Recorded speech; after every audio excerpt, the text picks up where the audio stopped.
very much. We're now gonna get to enjoy Looney Tunes, run by WinnerBit.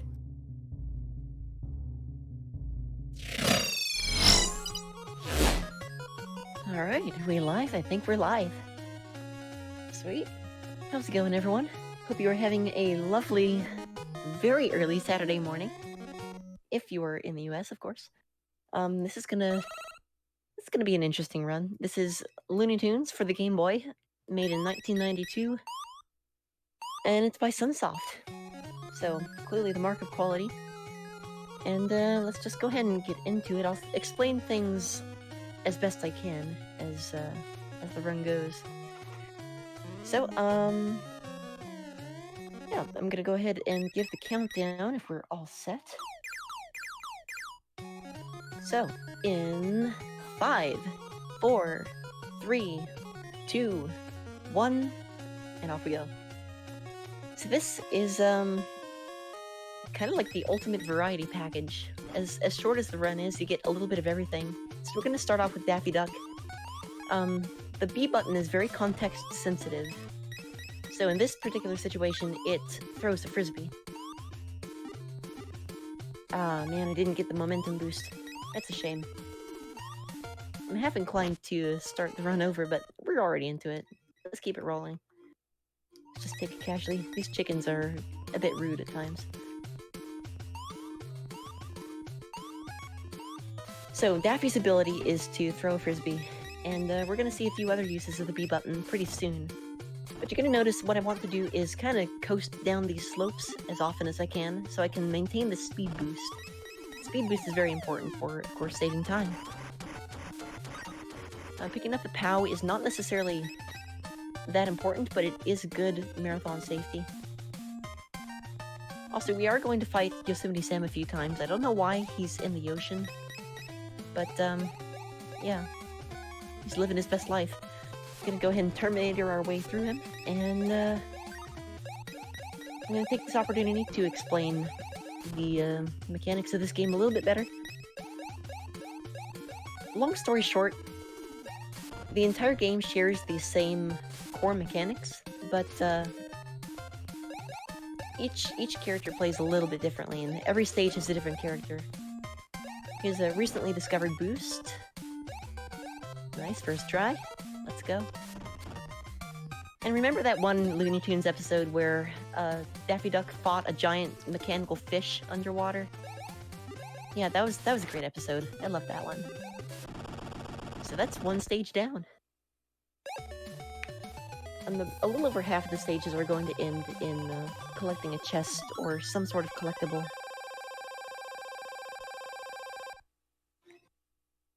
So Winner, you ran this game at SGDQ 2019. Has anything changed about the run since then?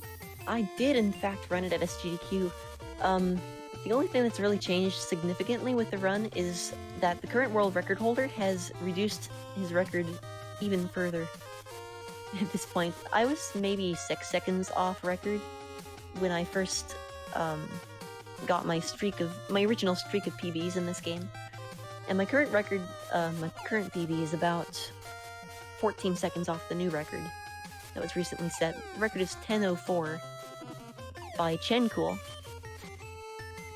And I certainly have no hopes of ever getting that refined with this run, quite frankly. Because Chencool is absolutely amazing, second only to Tass in my opinion. So we're gonna go ahead and take some damage here on purpose and just jump into the birdseed with our iframes. Nothing in that stage damages us, except Sylvester. Oops, accidental pause. Let's go. Alright, we have a little bit of time for a donation if we have any, or you can plug the charity. Well, I wanted to mention, while it's still open, the soundtrack choice bid war for DuckTales Remastered coming up next after this run. We have the 8-bit versus the modern soundtrack. Nice, and I believe that the remastered soundtrack is by Jake Kaufman of Shantae and Mighty Switch Force fame, etc. Very, very good chiptune artist. So this stage is very reminiscent of the final stage of Super Mario Land 1. if you've ever played that game. It's the stage where it's one of the only early Mario games where Mario flies a plane and pilots a sub. So I'm gonna go ahead and take a death here on purpose, just so I can have full health going into the boss. And this is the only time where mashing is necessary, fortunately. This is actually a little reminiscent of Cuphead. I've played that recently. Ah, yes. Yeah, the Cuckoo Clock boss. I can definitely see the resemblance. Just casually carrying on the conversation while I'm going 90 miles an hour on the B button. Alright, we're good. That's the only stage where it doesn't lose any time if you die. So, we're all clear. And the next one might say it's the hardest stage of all, because you have, as a speedrunner, it's nearly impossible to sit still, completely still for an entire minute and do absolutely nothing. Oh my god, I laughed out loud when I watched this in SGDQ. I was like, we're really just gonna sit here for 60 seconds. Yep. It's a bonus stage, so if you collect anything, it actually causes the timer to count down longer at the end, and it would waste time. So, however, that's not particularly the case until you collect 37 meats. So, the only thing you lose if you collect one meat is just like a couple of frames. So let's go ahead and do that for the fun of it. There we go. We have one meat now.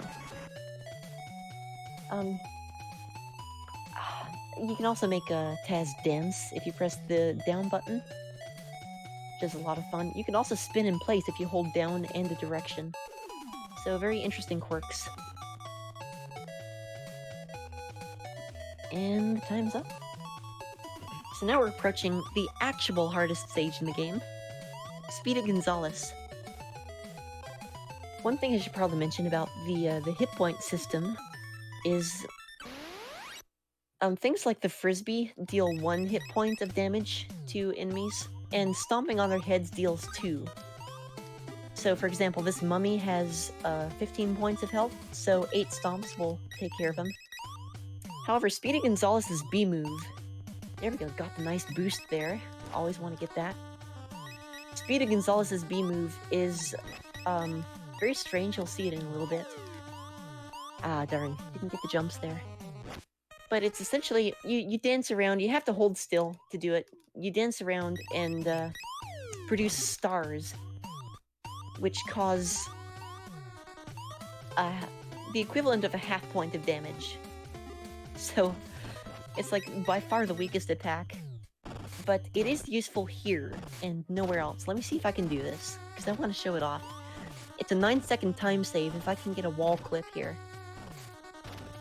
I'm not exactly sure how it works, but it works. Let's see. That looks good. And we're through. Nice. Hacker voice, I'm in. Super nice. So that, yeah, as I said, that saves about 8.5 to 9 seconds. I want to give a shout out to Author Blues, who I believe discovered that trick. He's the first person to get sub 11 in this game. And since then, the record has come down quite a bit, and he's definitely a pioneer, so I want to give my kudos to the legend. Also, this is the Dracula fight you never watched as a kid. This happened behind the scenes, when Speedy Gonzales filled in for Alucard.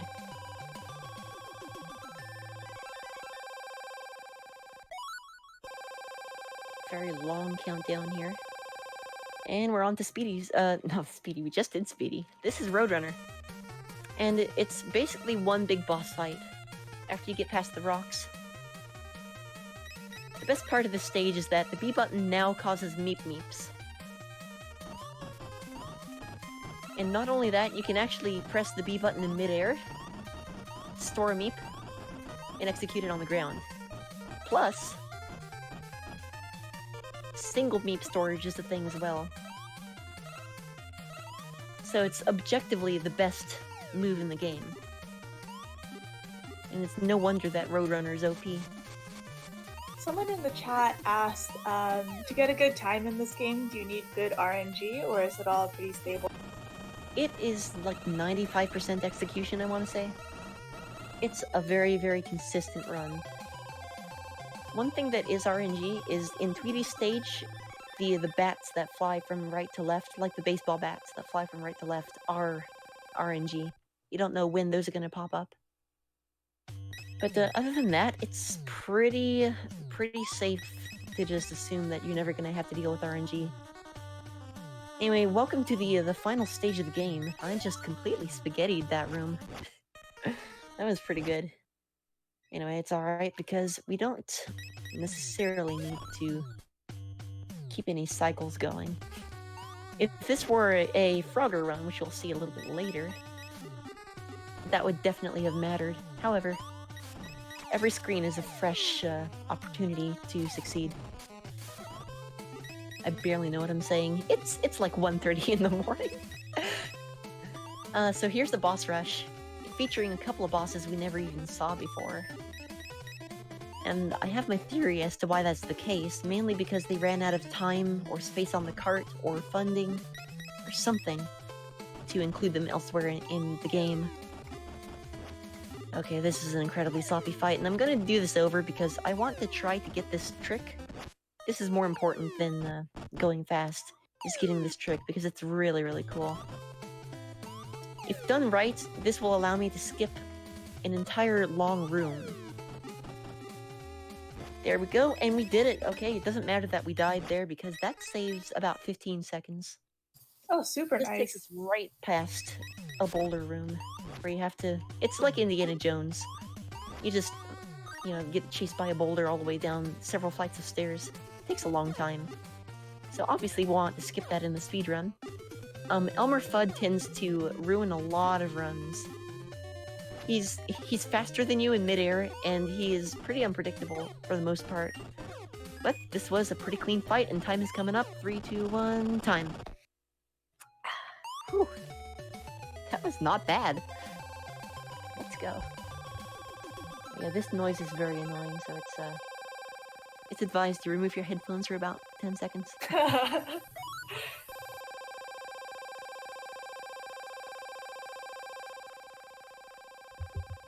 Alright, and that was very close to the sub 11.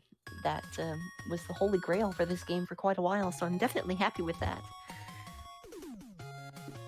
So now we get to watch the demo player almost die 7 times, once on every stage.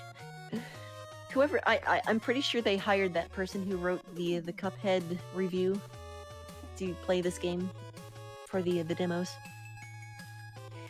But fortunately, we just saw pretty much everything that this game has to offer. The credits scroll is very, very slow, so I won't necessarily ask you to sit through it. However, I do want to show off something, well, not necessarily show off, but just show you something that contributes to my theory of why those mini-bosses never appeared in the actual, main game. Because Pepe Le Pew and Foghorn Leghorn are featured in the epilogue graphics, like the splash screen, but they're never featured in-game, so I suspect that it was probably meant to have 8 or 9 stages, but they had to cut it to 7 due to time, budget, or memory constraints on the cartridge. Now, the latter, the memory, is actually, I think, is probably the most likely theory because, there's a lot of content in this game. And they came out with a Game Boy Color version, which is basically the same game, but they added cutscenes that included minigames in between. So it's actually slower to run that version of the game, unfortunately, because it looks great, but, the fact that they had more memory to work with and they included the minigames kind of supports the theory that they had to cut some characters. So at least we got the boss fights out of it, and that's pretty much all I want to say about the game, so I'm gonna go ahead and send it off. Stay tuned for DuckTales Remastered by Dijon Ketchup coming up next.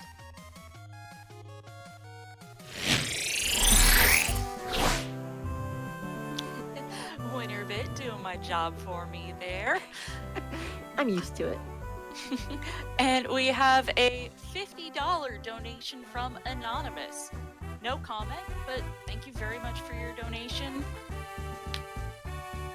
Again, Malala Fund is working for a world where every girl can learn and lead. With more than 130 million girls out of school today, they're breaking down barriers that hold girls back through investing in local education activists, advocating to hold leaders accountable, and amplifying girls' voices. So, thank you very much to everyone who is contributing.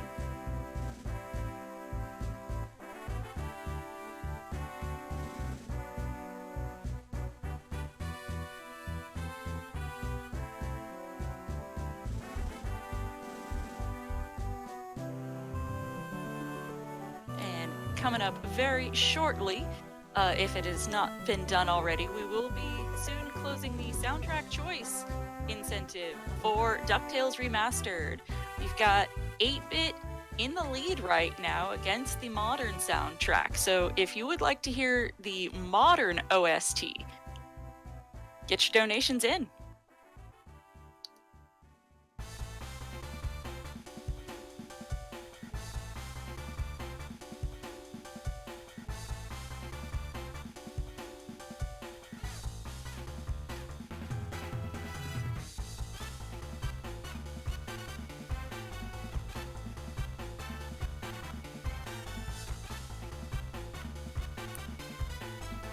Frost Fatales here, and other hotfix events and shows are brought to you by viewers like you.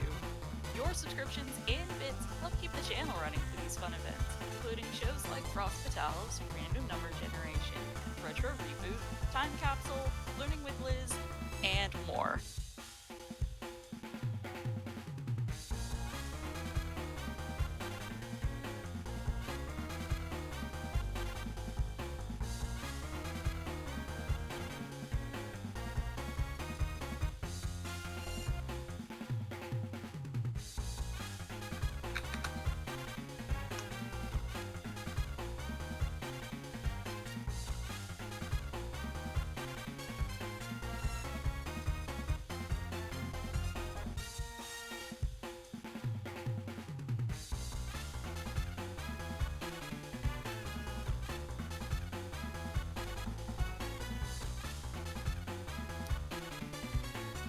Reminder also that the Yeti is donating $5 per Frost Fatale shirt sold to Malala Fund.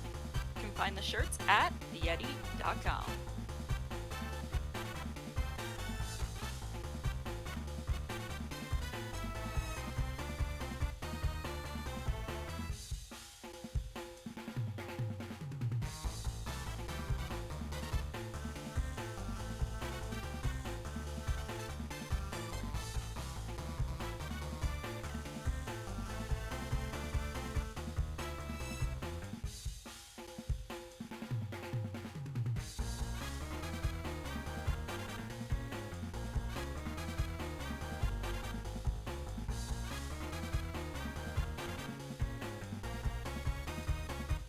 Have a $10 donation from Jari S.